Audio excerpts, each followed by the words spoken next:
Alhamdulillah Rabbil Alamin. Ang lahat po ng paborit, pasasalamat ay kay Allah, ang Panginoon ng lahat ng ito. Ako po ay meron akong ipaparinig sa inyo mula sa Quran.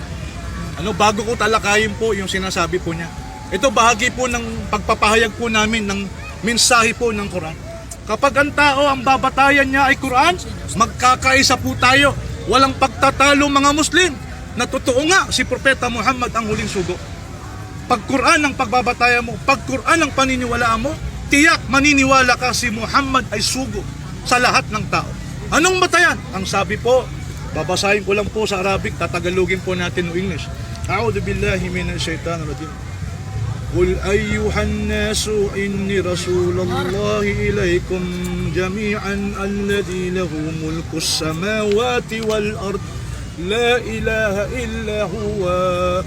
Ang sabi po ng Quran, sabihin mo o Muhammad, sinabi ng Diyos, sabihin mo sa mga tao, o mga tao, tunay na ako ay sugo ni Allah sa lahat ng mga tao. Hindi lang sa Israel. Tama. Hindi lang sa Israel. At ang sabi niya, sa Kanya ang mga langit at lupa. Wala ng Diyos maliban sa Kanya. Ha? Malinaw eh. Kaya wala namang Muslim na magtatalo kung sugo nga si Propeta Muhammad. May nakita na ba kayo? Kung ako halimbawa maniniwala sa Biblia, ha? Mayroon pa pala. Ang sabi po sa isang talata ng Quran, ha? Si Muhammad ay hindi ama ng isa sa mga kalalakihan ninyo, bagkus siya ang sugo ni Allah at ang pangwakas sa mga sugo. Khatamun Nabi. Wala nang ibang sugo maliban sa kanya. Allah. Hanggang Day of Judgment siya ng sugo. Nagkakaisa ang mga taong sumasampalataya sa Quran na si Muhammad ang Khatamun Nabi. Wala nang ibang sugo. Kung ano ngayon, kung ako naniniwala sa Biblia, halimbawa, katulad ng maraming Kristiyano naniniwala sa Biblia, maniniwala ka bang si Felix Manalo sugo ng Diyos? Base po sa binasa niya, iisa-isahin po natin mga kapatid. Biblia naman tayo, Biblia. Gagamit kayo ng isip mga kapatid. Ang sabi sa Quran, pag yung tao pinapasok sa impyerno, wakalu law kunna nasma'u aw na'qil ma kunna fi ashabis sa'ir.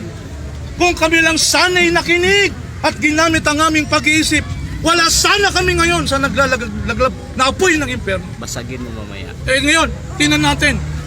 Ikaw ba pag naniwala kang si Felix Manalo ang sugo, ayon sa mga talatang binasa niya, tatanggapin mo ba si Felix Manalo sugo nga ng Diyos? Kung gagamitin mo, kukotin mo?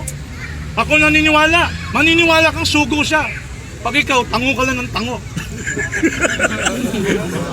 Ay kaya, meron kang self-interest sa iglesia, may trabaho sa iglesia eh. With respect sa iglesia ni Cristo, tingnan nyo, unang binasa niya, sa natatandaan ko, ikinos ko siya, doon sa Apokalipsis 7:1 hanggang 3. Ha? Sabi doon sa 3, huwag ninyong pinsalain ng lupa. Tingnan nyo sa 1 kasi, si Felix Manalo raw ito. Kasi, sabi rito, pagkatapos ito'y nakakita ko ng 4 na anghel. 4? Yung isa doon, si Felix Manalo. Yung 3, hindi niya sinabi kung sino. May kinalaman to sa history, ginagamit nila. Pero muna tayo pumunta ron. At nakita kong isa pang anghel na umakyat mula sa sikatan ng araw. So yung sikatan ng araw, Pilipinas daw yun. Okay. Nataglay ang tatak ng Diyos na buhay at siya'y sumisigaw ng may malakas na tinig sa 4 na anghel. Ba si Felix Manalo isang anghel? Sumisigaw doon sa 4 na anghel. Pag pinaliwanag nila kung sino yung 4 na anghel na yon sa history, dadagdagan ko yung sinabi niya kasi hindi nyo nasabi. Ayon sa history, ito raw si Lloyd George. Konting luwag, 10 minutes. Luwag. Si Clemens ng France, si 10 minutes Lloyd pa. George ng Britain, at si Orlando ng Italy, at saka si Wilson ng Amerika. Yung 4 na anghel na yon. Kinausap daw ni Manalo yon. Ang sabi daw ni Manalo, siya daw kasi isang anghel dito. Huwag ninyong pinsalain ng lupa. Meron bang sa history? Meron ka bang dala-dala diyang ebidensya? Kinausap ni Manalo yung 4? Hoy! Itigil niyo gera. Kung gano'n sa history. Ang labo. At saka, noong 1914, hindi pa sumasali si Wilson ng Amerika sa World War I. History, kasi ginagamit nila yun eh. Kay Slovak, kay etc. sa history book. Anyway, ngayon, bakit ako hindi naniniwala si Manalo ito? Paano si Manalo ito? Si Manalo rin yung magtatatak. Basahin natin yung test, binasa niya eh, nakuryente siya doon. Sabi niya, at narinig ko ang bilang ng mga tinatakan. Ilan? 144,000. Sabi niya may kama, natural may kama. Kasi ito kapansamantala. Bakit? Kasi may sasabihin kang may kaugnay doon. Di ba? Ilan? 144,000. Itong tanong ko sa iyo. Si Manalo ba nagtatak ng 144,000 na tao? Sino yung 144,000? Biblical facts tayo ha. Biblical facts. Ano talaga nakasulat? Yung 144,000 na yun na tinatakan. Sino? Tinatakan mula sa bawat lipi ng mga anak ni Israel. Oy, wala. Sabi mo, Pilipinas. Sino yun? Sa lipi ni Juda, 12,000. Sa lipi ni Ruben, 12,000. Ni Gad, ni Aser, ni Naphtali, Manasseh, Simeon, Levi. Ano mo din Israel to eh. Sandali po. May oras. Israel ito eh. May oras siya kuya. Umanda ka. Maniniwala Mamaya, ako Pigain mo siya. kung ito nakalagay, Ilocano, Manggalatok, Kausug, Maranao, Bicolano, hindi naman eh. Sa lipi ng Israel. ng Israel. Yun ang mga tinatakan. Ilan? 144,000. Hindi na si Manalo. Eh kung kayo, mag-iisip kayo, talagang hindi kayo maniniwala sa Oh, 8 minutes. Okay. Minutes pa. Isa pa. Doon sa huling binasa niya, sa Isaias, kasi sa malakas ang boses. Ganun talaga, di ba?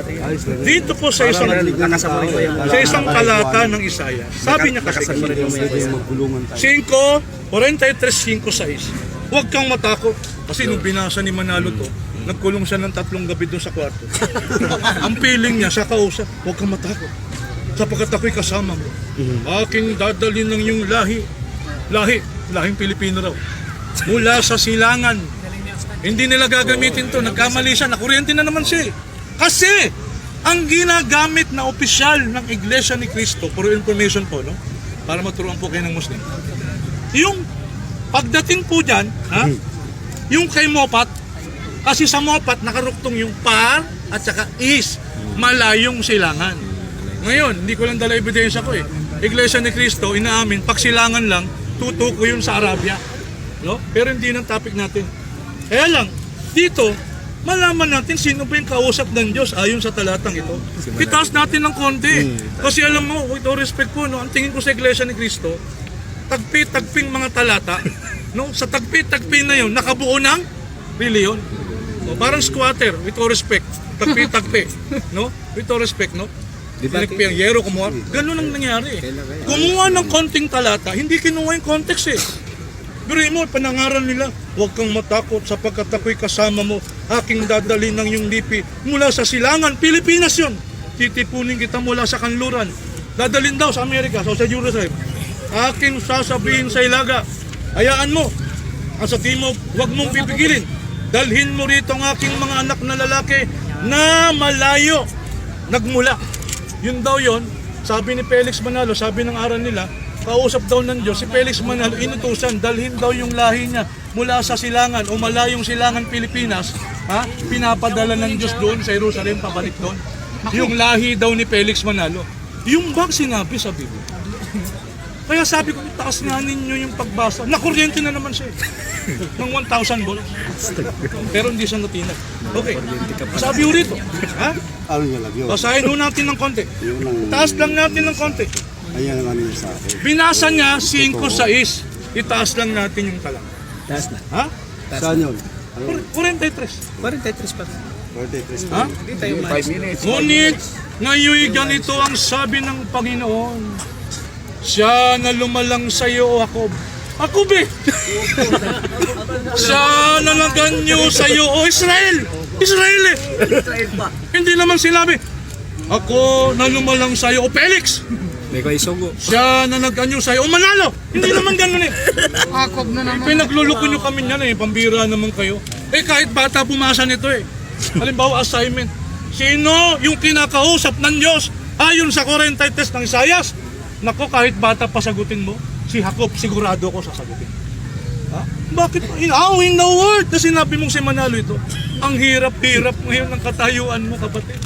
Ang hirap-hirap. Paano mo babasagin mamaya? Oh, hindi wala sa context eh. Napakahirap mong patunayan si Felix Manalo ang kausap. Kasi may nakalagay kung sino ang kinausap. Sino kinausap? Siya ko. Ipitin mo siya Siya mamaya. ko. Kung Ha? kaya mo. Oh, doon. Binasa niya pa isa. Ilang oras? Meron pa pala. Mga 3 minuto. Mga 3 minuto pa, Ustad. Minuto na. 3 minuto pa. Pati yung 46 ng Isaias, binasa niya. Alam mo, may problema na naman siya. Ang laki-laki ng problema mo, kapatid. Alam mo, ewan ko lang, maliban na lang, oh. Huwag kayong magagalit. Maliban na lang, napakabobo niyo talaga. Ay, maniniwala kayo sa kanya. Ha? Yun nyo. Sa Yan. 46 ng Isaias, 46. na tumatawag ng ibong mandaragit, si Felix Manalo na naman. Basahin mo yung susunod na talata. Anong sabi? Aking inilalapit ang aking katwiran, hindi ito malayo, at ang aking pagliligtas ay hindi magtatagal, at aking ilalagay ang kaligtasan sa Sion para sa Israel, Israel. na aking kaluwalhatian. Israel na naman. Israel na naman. Hindi na naman Pilipino. Bakit naman anak? Ngayon, ilang minuto na lang, kasamang telepono. Tira na tira. Alam nyo, Kaedi, Pigain mo yun. hindi ko lang napapatunayan si Muhammad ay sugo ayon sa Quran. Ha? Pati sa Biblia. Pangalan niya nasa Biblia. Allahu Akbar! Itindigan ko sino Allahu Akbar! Allahu Akbar. Patutunayan ko si Muhammad ay nasa Biblia. Ayun. Pangalan nasa Biblia. Ayun. Si Felix Manalo.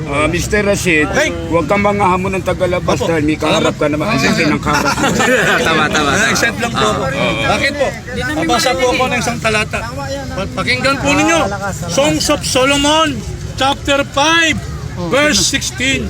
Babasahin ko sa Hebrew. Oh, tingnan nyo sa internet, baka sabihin nyo, binubola ko kayo. Ang sabi dito, Ikumamitakim wikullu Muhammadim sedudi wasahri benyi Jerusalem. Muhammadim nandun eh. Ang sabi, his mouth is most sweet, sabi ni Solomon. He is altogether lovely. Doon sa New International Version, ha? Altogether lovely ang sinabi sa kanya. Oh. Yung Muhammadim sa Hebrew, Muhammad sa Arabic. Napakalinaw eh. Pati pangalan, hindi ka talaga makatitindig sa Muslim. Ilang minuto na lang.